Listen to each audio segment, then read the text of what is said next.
ẹ wá gbọ́n tí àwọn ìdílé Anthony Joshua sọ ò lórí ìṣẹ̀lẹ̀ tó ṣẹlẹ̀ ní ojú òpópónà Ìbàdàn expressway. Wọ́n ṣe àlàyé púpọ̀ nínú fọ́nrán yìí, pàápàá jùlọ kọ̀ǹdíṣàn tí Anthony Joshua tó wà.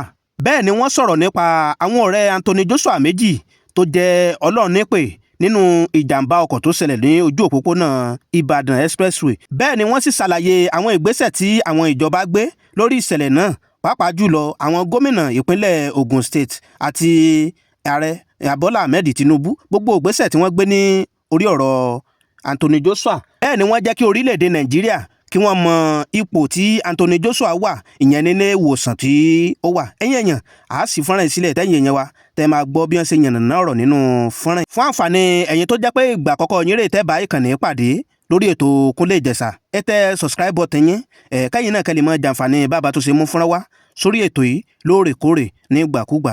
Bí àwọn fámìlì náà bí ẹ ṣe ṣàlàyé náà rèé, ẹ jẹ́ ká gbọ́ ọ̀rọ̀ náà lẹ́nu àwọn fámìlì Anthony Joshua. Adédàmọ́lá Joshua ní orúkọ ti èmi jẹ́ ọ̀nkù sí Anthony Joshua. Ní àná a gbọ́ nípa ohun tí ó ṣẹlẹ̀, kí lẹ lè ṣàlàyé ibo ni ó ti ń bọ̀ kí ìjàmbá náà tó wáyé?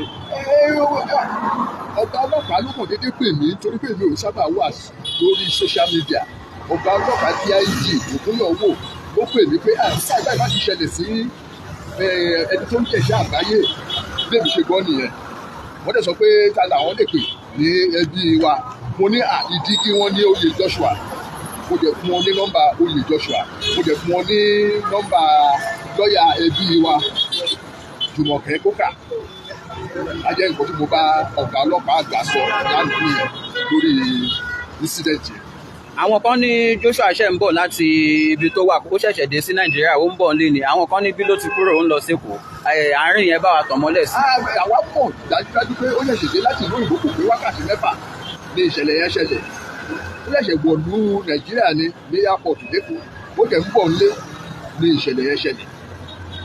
Nígbà tẹ́ gbọ́ tí ní ọ̀gá ọlọ́pàá ló pè yín, báwo ló ṣe rí lára yín pé ọmọ yín irú nǹkan bẹ́ẹ̀ yẹn ṣẹlẹ̀? Kò sẹ́bí tó lè jẹ́ torí pé ọdún tuntun là ń lọ yìí, bí gbogbo afẹ́ ayọ̀ sọdún ní nǹkan tó jẹ́ ẹ̀dùn ọkàn wa pé a gbọ́dọ̀ fi ayọ̀ sọdún kékeré jẹ́ àṣẹlẹ̀. Àlọ́dún ọmọ wa ò kú o, ṣùgbọ́n àwọn ọ̀rẹ́ tó mú wọ́n wá gba sọdún tí ẹ̀mí wọn lọ sí ó jẹ́ ohun ìbànújẹ́ fún ẹbí wa. Ipò wo wà ní Joshua wà báyìí? Gbogbo nǹkan táwa ń kọ́ nípa ẹ̀ ní nǹkan tá à ń kà lórí social media torí pé àwọn ò ní àǹfààní àti rí torí pé ó jẹ́ ìlú ńlá nínú ẹbí wa tó jẹ́ pé ènìyàn àgbáyé ni, tó jẹ́ pé àwọn president gbogbo wọn pàápàá àti gọ́fúnà ìlú yìí gbogbo wọn ló wà lẹ́yìn ẹ̀ tó ń dáàbò bò tó ò jẹ́ kí just anyhow person ló súnmọ́. So àwọn ò tí ì rí láti gbà tí ìṣẹ̀lẹ̀ ti ṣẹlẹ̀, ṣùgbọ́n gbogbo nǹkan tó ń lọ around ẹ̀ là ń gbọ́ BBC News, à ń gbọ́ Sky News, à ń gbọ́ oríṣiríṣi ó ṣe ń lọ adẹ̀ ń kà lórí social media. Kí lẹ wá fẹ́ kí àwọn ọmọ Nàìjíríà àti gbogbo àgbáyé pàápàá àwọn olólùfẹ́ Anthony Joshua mọ̀ lórí ipò tó wà? Ju gbogbo ẹ̀ lọ pé ó wà lálàáfíà ara, pé accident yẹn ò bá ìṣòro dé, so àtàdé ó sì wà lálàáfíà yẹn ó jẹ́ nǹkan tó jẹ́ ìdùnnú gbogbo ìlú pátápátá. Ẹ ṣé púpọ̀ sà fún àsìkò yìí. Orúkọ mi ni David Oyè Joshua. Mo jẹ́ ẹ̀gbọ́n bàbá Anthony Joshua. Kí lẹ lè ṣàlàyé nípa nǹkan tó ṣẹlẹ̀ yìí? Kò sí púpọ̀ tí mo lè ṣàlàyé pé it was evident that he was coming from Lagos when the accident occurred. A dẹ̀ mọ̀ wípé wọ́n jẹ́ ń bọ̀ láti ẹgbẹ́ yẹn. Tẹ́lá kan park sí ẹgbẹ́ mi ò síbẹ̀ o, wọ́n ṣe sọ o. So all of a sudden wọ́n ṣe fẹ́ yọ sí tẹ́lá yẹn, pollution ṣẹlẹ̀. Gbogbo èyí ṣẹlẹ̀ nìyẹn. Nígbà tó mú ròyìn yẹn wá fún yín, báwo ló ṣe rí lára yín? Inú wa bàjẹ́ láti àná náà láti ń wá gbogbo hospital around pé níbo náà bá ṣé Ìjẹ̀bú Òde náà fẹ́ gbé lọ ni a ṣetán láti débẹ̀, a ṣetán láti wá bàbá ẹ̀ lọ, but bàbá ẹ̀ gbogbo course tá a make láti bí báyìí bàbá ẹ̀ mi ò fẹ́ wà Nàìjíríà, màmá ẹ̀ ó wà ní Nàìjíríà, tó pé màmá ẹ̀ bó ṣe ṣẹlẹ̀ màmá ẹ̀ ti agbọ́ pé màmá ẹ̀ ń lọ ó ń bọ̀ ṣùgbọ́n wọn ò jẹ́ ká mọ hospital ibi tó wà dájúdájú ní bàbá ṣe ń díwá yìí hospital ẹ̀ la wá lọ tá à ń bọ̀ àti ẹ̀ tí wọlé padà láti pé ẹ̀yin náà wà níbí. Bí ẹ tí ṣe wá mọ ilé ìwòsàn tí Anthony Joshua wà títí di àsìkò yìí báwo ló ṣe ń rí lára yín pé ẹ tí rí. Ó ń dáwọ́ lára ni because ó jẹ́ ọmọ tí gbogbo wa rí ta dùn ní sí nítorí apart from our family ó tún pẹ̀lú àwọn tó ń gbé Nàìjíríà tó ń gbé ògo Nàìjíríà ga àti ògo gbogbo àgbáyé tó gbé ga ọmọ tó ṣe nǹkan tó dáa báyìí nǹkan burúkú kan gbọ́dọ̀ ṣẹlẹ̀ sí ó gbọ́dọ̀ jẹ́ irú àsìkò báyìí tó bá yẹ kó máa gbádùn ara wọn kó máa lọ ká máa bọ̀ ká máa ṣe kó kẹ́lì kan wá wà ní pain ìyẹn jẹ́ nǹkan tó ká dára pàápàá jùlọ àwọn ẹ̀mí tó sọnù níbẹ̀ yẹn ọmọ èèyàn náà ni wọ́n tí wọ́n tẹ̀jà ṣẹ́ tí wọ́n jẹ̀ṣẹ́ tí wọ́n ṣe kankan ṣùgbọ́n pẹ̀lú àwọn tí ó wà pẹ̀lú wọ́n á ṣe ayọ̀ pẹ̀lú wa ń bí ni wọ́n á gbádùn pẹ̀lú wa ń bí ni a sì gbọ́dọ̀ ṣe gbogbo tó lè jẹ́ kí inú wọn dùn ṣùgbọ́n èyí tó ṣe lánàá yẹn sì ó bá wa ní jẹ́ lọ́pọ̀lọpọ̀ àwa fẹ́ rí ojú ẹ̀ báyìí a fẹ́ rí ojú ọmọ wa báyìí ká rí pé ó wà alright nǹkan tá a ti ń gbọ́ sófà ni pé ó wà alright. Ǹjẹ́ nígbà tí ó ń bọ̀ ǹjẹ́ ó tiẹ̀ ti ní àwọn bóyá ìlérí kan tó ti ṣe fún yín pé òun fẹ́ wá ṣe fún yín fún ọdún.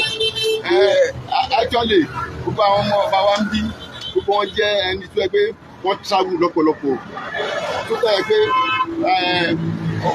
ó dára fún wọn owó wà lọ́wọ́ wọn kò sí ọmọ tó bá ti fẹ́ wá sílé kó wá ya ayọ̀ pẹ̀lú àwọn tó wà nílé ni kò ṣe pé bóyá máa mú owó wá kì í ṣe pé bóyá máa mú ìlérí kan ṣe kó tẹ̀ ṣe ìlérí kankan fún anybody ṣùgbọ́n ayọ̀ ni nígbà tá a bá rí ojú ara wa ká rí ayọ̀ ká rí pé kò sí aburú tó tẹ̀lé sí ẹnì kankan. tọ́ ibi tá a fi àdàgbà ètò yìí sọlẹ̀ sí rè bó bá tún ṣe ń lọ àá tó jẹ́ kí ẹ̀yin èèyàn wa kẹ́ ẹ mọ̀ gbọ́ ìjẹ́ mi mú Ìjẹ̀ṣà kí n fi dúpẹ́ lọ́wọ́ gbogbo ìyẹn olólùfẹ́ Kúnlé Ìjẹ̀ṣà káàkiri gbogbo àgbáláyé èsì ò wọ́n yí ẹni àṣẹ lóore tẹ́ dúpẹ́ ó mọ̀mọ̀ dàbí ọlọ́ṣà àmọ́ kò ní lẹ́rù lọ ni o mo fi àkókò dúpẹ́ lọ́wọ́ gbogbo ìyẹn olólùfẹ́ Kúnlé Ìjẹ̀ṣà tẹ́ ń bá wa subscribe sórí YouTube ria tẹ́ ń follow wa lórí Facebook tẹ́ ń comment tẹ́ ń like àdúpẹ́ o èmi àdáni kàn sáyé o káàkiri gbogbo àgbáláyé bẹ́ẹ̀ ni mo dẹ̀ kí gbogbo ria pé a kú ọdún a kú yèdún ẹ̀mí ria ṣe púpọ̀ ọdún lórí èrùpẹ̀ o àti ìyẹn ọmọ orílẹ̀-èdè Nàìjíríà ti wà ní òkè òkun ìyẹn akéré oko délé o èmi àṣàṣe dànù lágbọ́rọ̀ Ọlọ́run Elédùmarè bẹ́ẹ̀ dẹ̀ ni gbogbo ria tá a wà lórílẹ̀-èdè Nàìjíríà náà àárí tí a ṣe o àmì àṣàṣe dànù àpò téèyàn tọ́ bọ̀ téèyàn ti ń mówó lágbọ́rọ̀ Ọlọ́run Elédùmarè àpò náà mi àgbẹ̀ èmi àṣàláì ni o lórúkọ Ọlọ́run Elédùmarè àpadà sí burúkú tẹ́ dé bá nìyàn